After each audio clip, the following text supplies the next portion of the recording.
So the first part of our pretest here asks us to simplify the following expressions with no parentheses or negative exponents. So when I look at number 1, we always want to break these down if possible. What I have here is 7x squared and all of that to the third power. So what I need to do is take my 7 to the third power and my x squared. So I'll rewrite this as 7 to the third power and x squared cubed. Then I have 7 to the third power is 343. And then I take my x squared up to the third power, and I will use my power rule, so I will multiply my exponents. Another way to think about this is x squared is like saying x times x. And you do that 3 different times. Therefore, you have 1, 2, 3, 4, 5, 6 x's.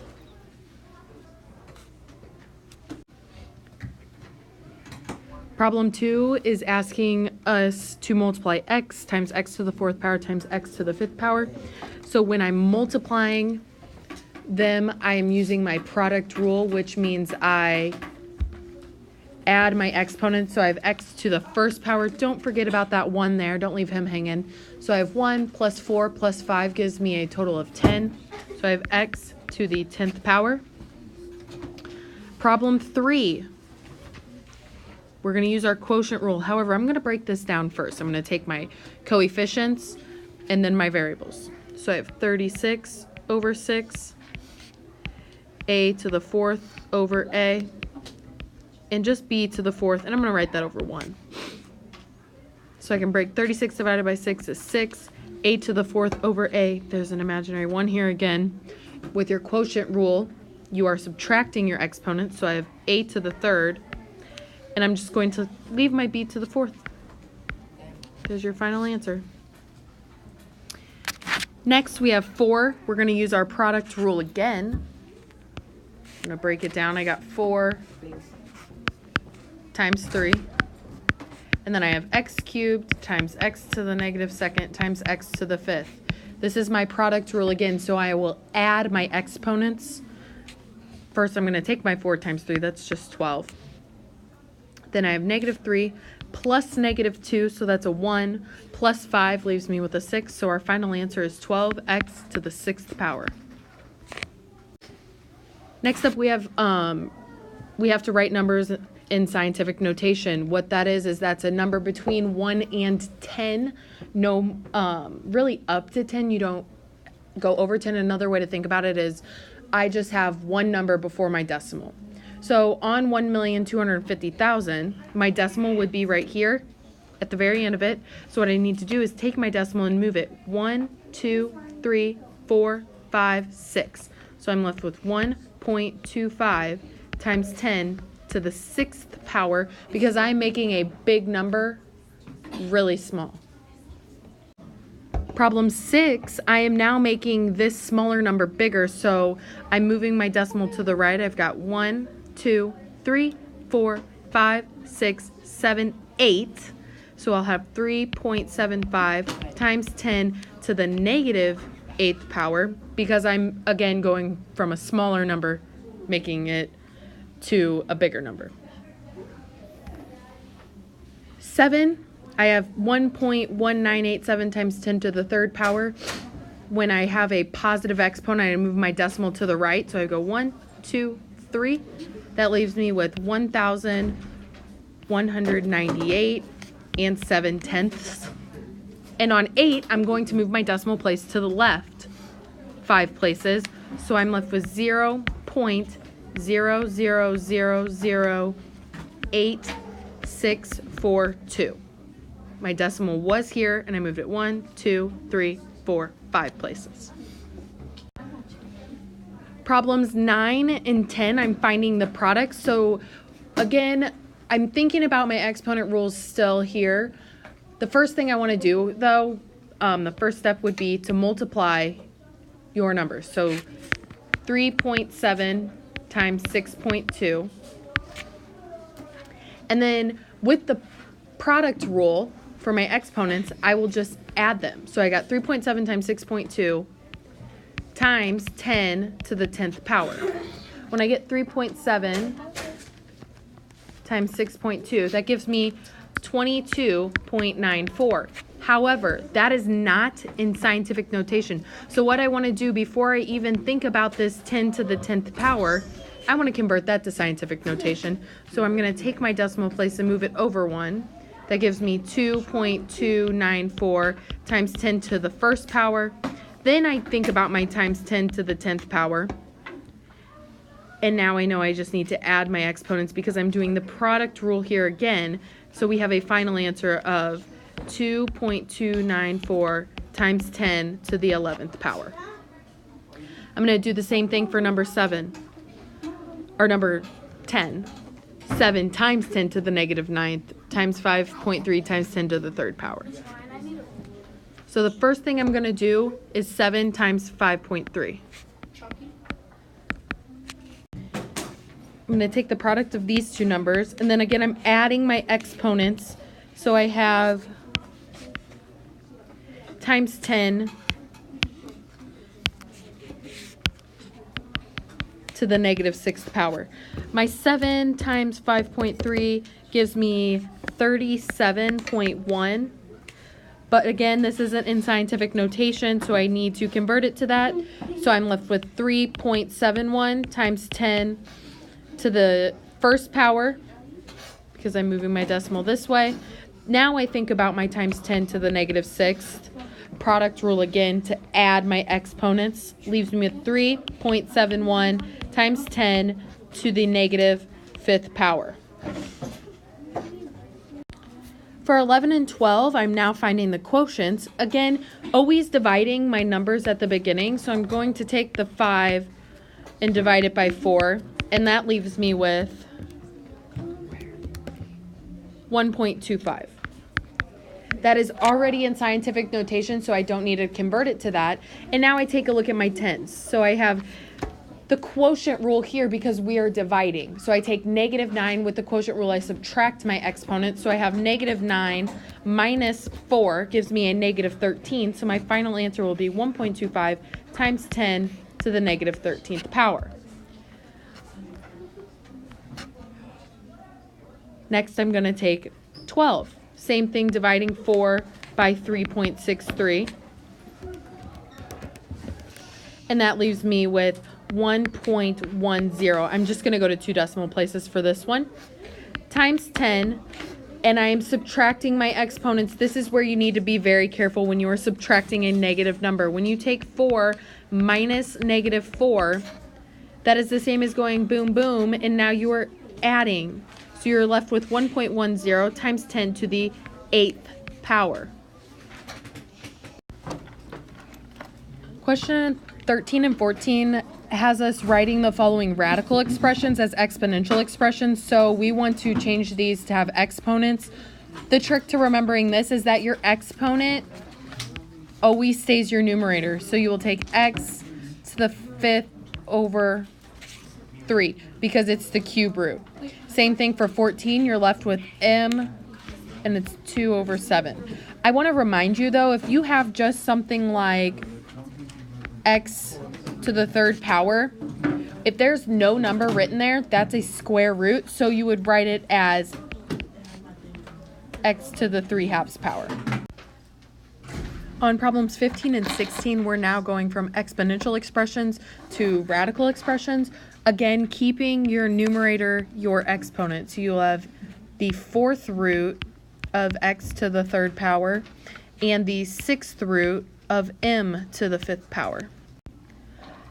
17 and 18 talk about exponential growth and decay. So these ones you're going to be given your formula, and it's on the first page of your pretest. It's on the study guide page.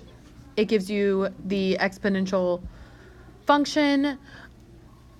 And to determine between a growth and decay, remember you always have your a times b up to the x power. When you have a growth, your b will be greater than 1, because when you're taking something and you want to make it bigger than itself, you would multiply it by something larger than 1. To make it itself, 4 times 1 is 4, but 4 times 1.5 gives you something like 6. So when you have a value bigger than 1, you have a growth. And when you have a value less than 1, you have a decay. So A and B are going to be growths. And C is a decay, because your B value is less than 1.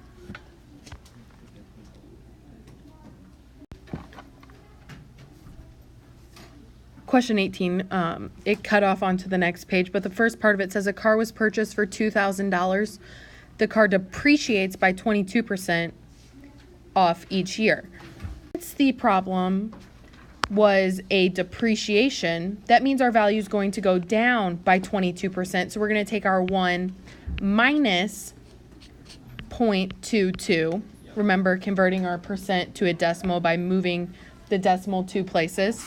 So then you are left with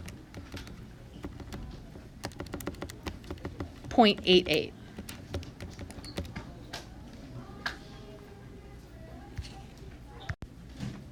You take that back, 0.78.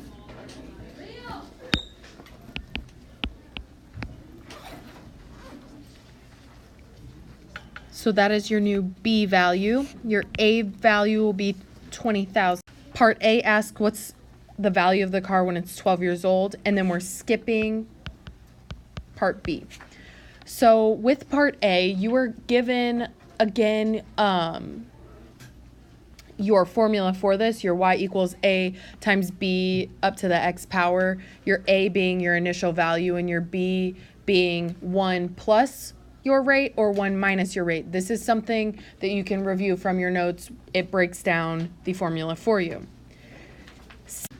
So your formula will be y equals 20,000 times 0.88, or you could just 0.78, or you could just have 1 minus 0.22 all in your parentheses up to the 12th power. Put that in your calculator and you get a final answer of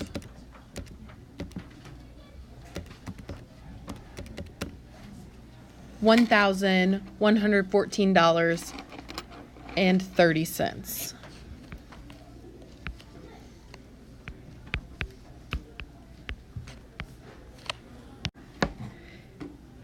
19 is another growth and decay problem. So 19 says there are 5,000 fish in a pond and the population is increasing by 2.1% each year. So this is obviously going to be a growth because we are growing. Again, we're using our exponential function equation, 5,000 being our initial value. Because it is increasing, we're going to take our 1 plus 0.021. We're moving our decimal 2 to the left. And it wants us to first write an equation to determine the fish population after X years. So we are going to take our Y equal to, our initial is our A value, so 5,000, times 1.021 up to the X power. It wants to know how many fish there will be in 1 year, so we will change our X to a 1.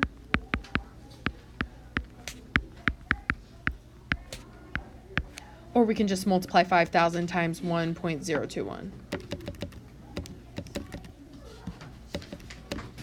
And that leaves us with 5,105 fish. We're doing the same thing for C, but now it wants to know in 15 years, so we change our X to a 15.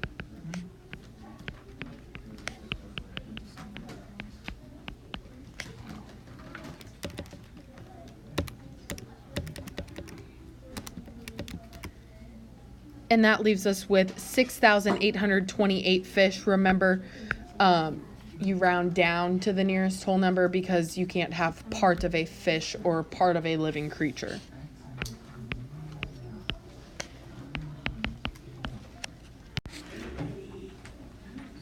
Through 24 talks about geometric sequences. And again, that formula was given to you on the first page. That formula is going to be a sub n equals a sub 1 times r to the n minus 1. This is your explicit formula for geometric sequences. But 20 through 22 is just asking if it is geometric or not, and if it is, to find the common ratio. So remember that geometric sequences are when, to get from one term to the next, you're multiplying them by a common ratio. Our arithmetic was adding or subtracting.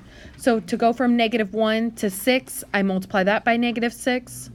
To get from 6 to -36, I multiply that by another -6.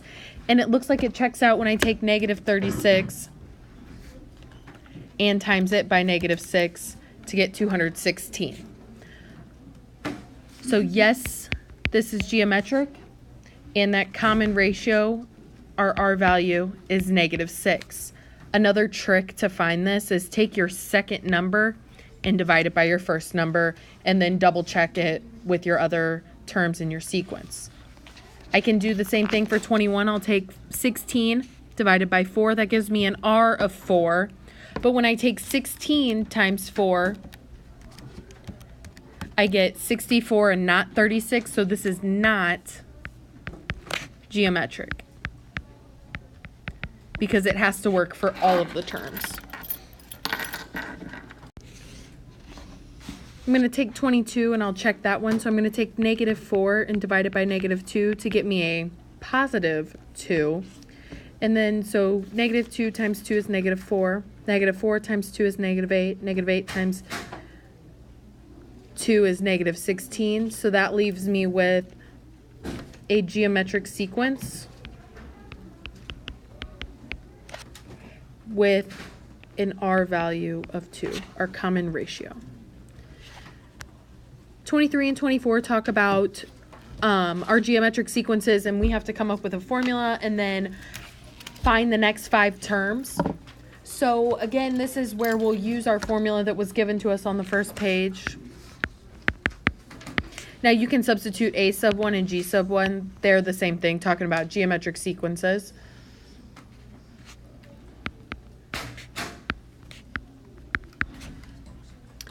So our first term, it tells us, is 0.8.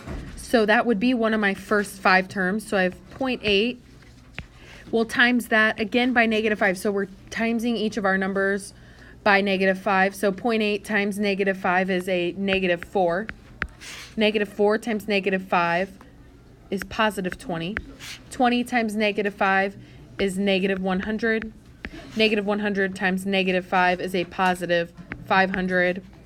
Now I just fill in my formula down here with a sub n equals 0.8, that's my first term, times my common ratio, which was -5, to n minus 1. Same thing for 24. My first term being 1. When I multiply that by 1/2, I get a half. A half of a half is a fourth. A half of a fourth is an eighth. And half of an eighth is a 16th. Again, filling in the pieces that I know, I have a sub n equals, I technically don't even need to write my 1 down because 1 times 1/2 is just 1/2. Take that, put that in parentheses, up to the n minus 1. We're leaving the n there because it wants us to write the explicit formula, leaving that in there. Lastly, 25 and 26 talks about the Desmos graphing activity that we did. Basically, I just want you to just sketch a graph if it were an exponential growth with a horizontal asymptote at y equals 0, and then an exponential decay.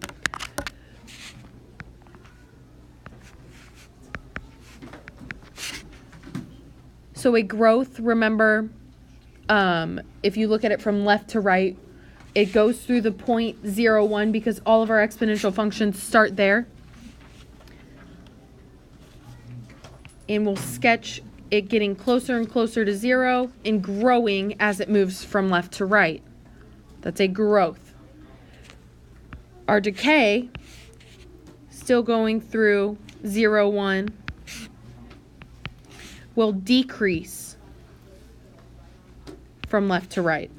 Your decay goes down. That's when when we type this into Desmos, we had a fraction or a decimal smaller than 1 for our B value for our base, and our growth was when we had a value greater than 1.